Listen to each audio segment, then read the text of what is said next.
Bonjour les amis, j'espère que vous allez bien. Donc on se retrouve devant le Rocket parce que aujourd'hui on va regarder les étriers. J'ai des petits soucis de freinage après vérification.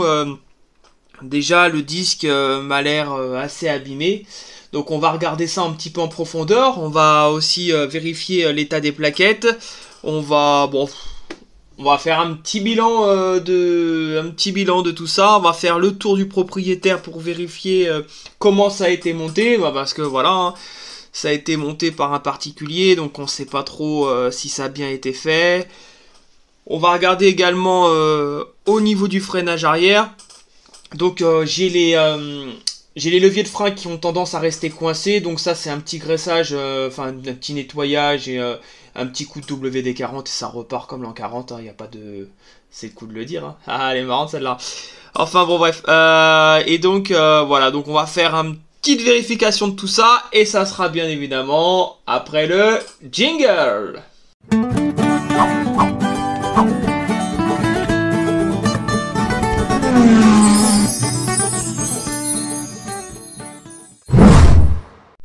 Donc là, je vais m'attaquer au démontage de l'étrier afin de comprendre pourquoi le disque est aussi abîmé. Est-ce que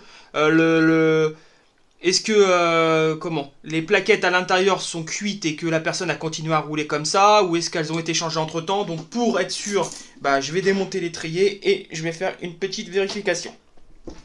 Je vais prendre un levier parce que là je vais me faire mal, c'est sûr. Hop. Donc le scooter, je pense qu'il a été stocké dans des conditions qui ne sont pas idéales, puisqu'il y a pas mal de points de rouille. Voilà, et vous voyez que tout est dur à dévisser dessus, donc les choses n'ont pas été... les choses n'ont pas été entretenues en temps et en heure, ou n'ont pas été démontées depuis longtemps, donc ce qui signifie que les plaquettes n'ont pas dû être changées depuis un bon bout de temps. Alors après, est-ce que la personne a roulé avec? Ça, je ne sais pas. En tout cas, on va vérifier ça. Alors, chose rare aussi que je constate sur cet étrier, c'est que nous avons encore un cache ici. Alors ça, c'est rare, j'en vois pas souvent. Voilà, donc ça, c'est un cache donc, qui permet à l'humidité, etc., de ne pas rentrer au niveau des plaquettes. Alors voilà, donc là, ici, on peut s'apercevoir que on a une plaquette qui est quasi neuve et une plaquette qui est extrêmement usée. Donc on a c'est abîmé de façon inégale. Donc il y a un souci. Il y a un souci au niveau de la purge, je pense. La purge est mal faite. Enfin là il va falloir reprendre des choses. Donc je vais les démonter, je vais les nettoyer, je vais regarder si j'en ai pas d'autres pour pouvoir au moins remplacer celle qui est abîmée. Et puis il faut surtout passer un gros coup de nettoyage là-dedans quoi. Bon, je vais mettre un coup de bombe. Je crois que j'en ai pas des comme ça, faut que j'en commande. Donc après vérification, oui, je n'ai pas de plaquettes en stock, donc je vais juste passer un petit coup de nettoyage, petit coup de nettoyant. Voilà, pour retirer toute la crasse, ça sera déjà pas mal en attendant de commander les bonnes.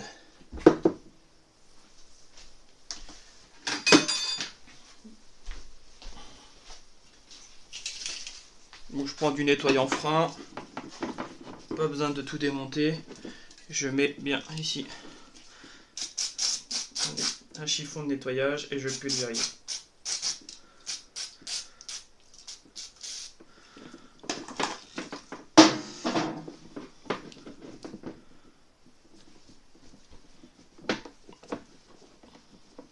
Là quand même on voit bien la différence d'usure, c'est quand même dingue. Hein.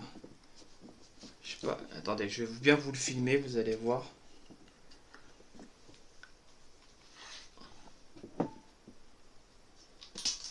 C'est normal qu'il y a des problèmes de freinage quand même.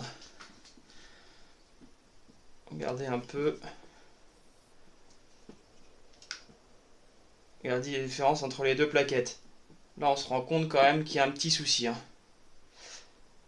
Voilà, bon, de toute façon, je peux pas faire grand chose tant que j'ai pas le matériel. Par contre, le disque, c'est clairement, il a changé parce que là, quand on le touche, il fait clairement des vagues. Il est complètement abîmé, complètement usé, de façon de façon inégale aussi. Hein. Donc lui, il est à changer. Hein. Bah, lui par contre, pour le coup, j'en ai en stock.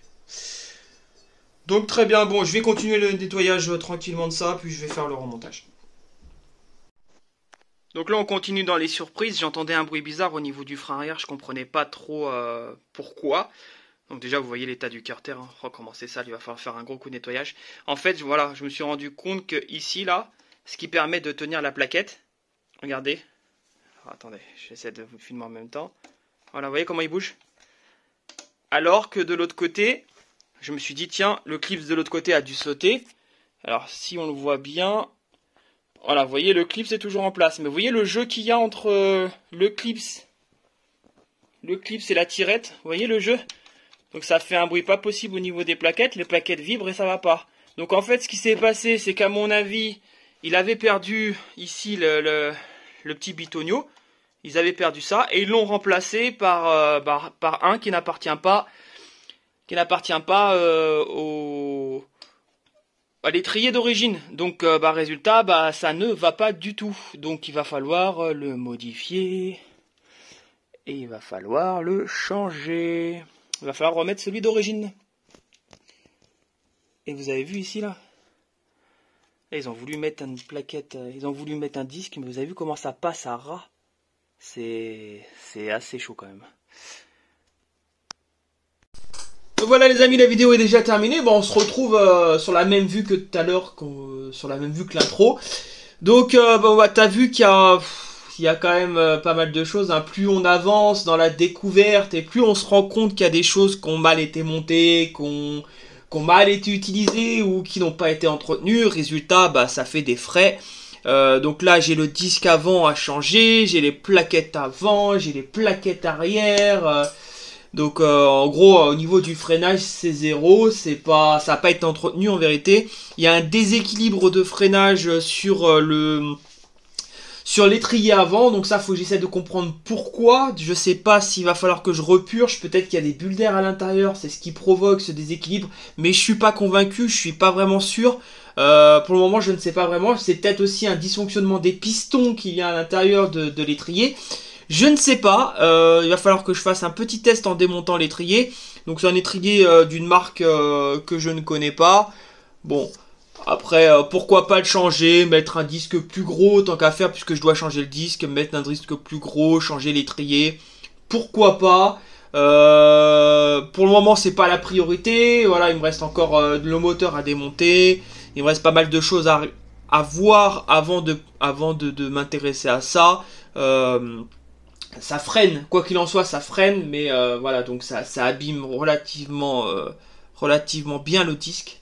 Donc ça sert à rien de changer le disque et de garder cette configuration-là qui elle va abîmer le futur disque. Donc pour le moment, on laisse comme ça et je changerai, bien sûr que je vais venir à le changer bien évidemment, mais je le changerai quand j'aurai avancé davantage dans la découverte du scooter. Voilà les amis, j'espère que cette vidéo t'a plu. Si elle t'a plu, n'hésite pas à lâcher un pouce bleu et on se retrouve comme d'habitude très vite pour d'autres vidéos. Allez, salut les amis.